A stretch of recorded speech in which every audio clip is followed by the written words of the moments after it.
The decisions people make about their lifestyles can keep them well or make them ill. In many ways, our health is in our own hands. A decision to go to the gym might do you more good than going to the doctors. It's much easier to prevent heart disease and stroke than it ever is to cure it.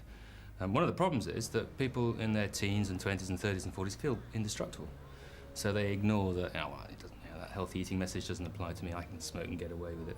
And it's this change to sort of abdicating responsibility to the medical profession that concerns me, because what we're trying to do for the big diseases, the diseases that really matter, things like heart disease, stroke, cancer, we want to push responsibility back to the teenagers and say, hey, I'm your advisor, I'm not responsible for your heart, I'll tell you what to do. If you don't decide to follow that information, it's you that's going to be paying the price. I'll still try and help you if you run into trouble, but why not listen to me now and invest in your future?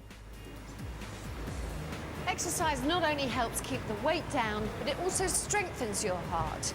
This means it takes less effort for your heart to do its normal job of pumping blood around the body. But it also means that when your heart has to work harder, it has the reserve capacity to help it cope more easily. So John, exercise for the heart. Does that mean you've got to be really sweating and really going for it? No, certainly not. Exercise that elevates the heart doesn't have to be flat out, it doesn't have to be maximal, and you don't need to run yourself or exercise yourself to exhaustion.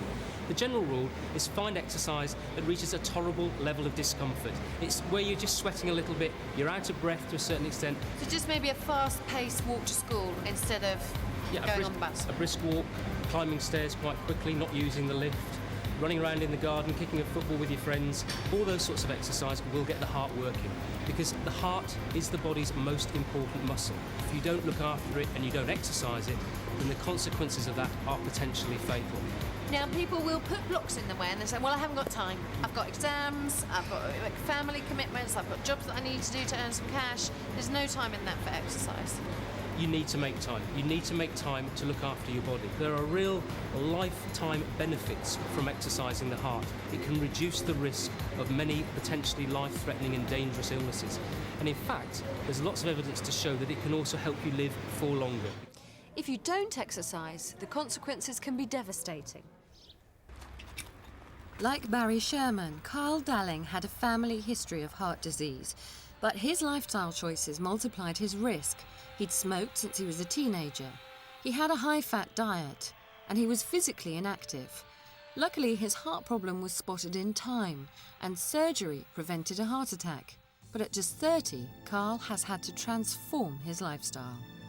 He hasn't been exerting himself, exercising himself, even though he has a young family.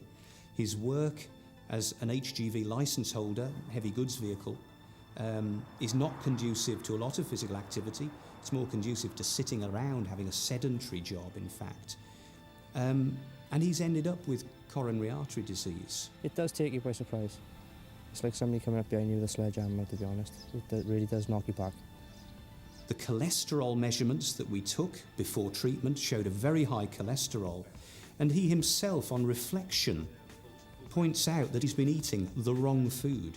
People who aren't overweight and have a varied diet, that's a diet low in salt and saturated fat, but high in fibre and fruit and veg, are less prone to heart attacks. Sadly, though, over half of us are already overweight or obese, and obesity contributes to 30,000 deaths each year in the UK. The breakfast would have been like sausage and eggs. Dinner then would be something on chips. Then an evening meal, which could have been anything from, sausage, eggs, beans and chips or something. I used to drink 3 pints of full-fat milk a day. Also, I do put a pound and a half of cheese in a week, because I was a little bit of a swine for cheese toasties. There's no doubt that being obese increases the risk of heart disease. The sorts of foods that are bad are those that are rich in animal fats and saturated fats. Fast foods, they're usually rich in salt, and salt with high doses puts the blood pressure up.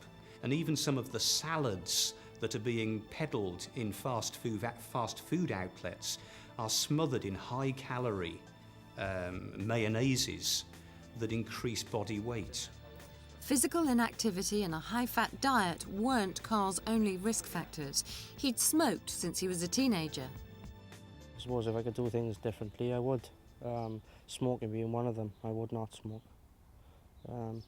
Because I see people now that haven't smoked that I was in school with, and to be honest, they just look a lot healthier than what I do.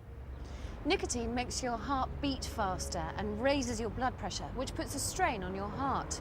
Cigarette smoke also contains carbon monoxide. Now, this binds to the hemoglobin in your blood, which means it can't carry oxygen. And when your heart and your other organs are deprived of oxygen, they can't work properly.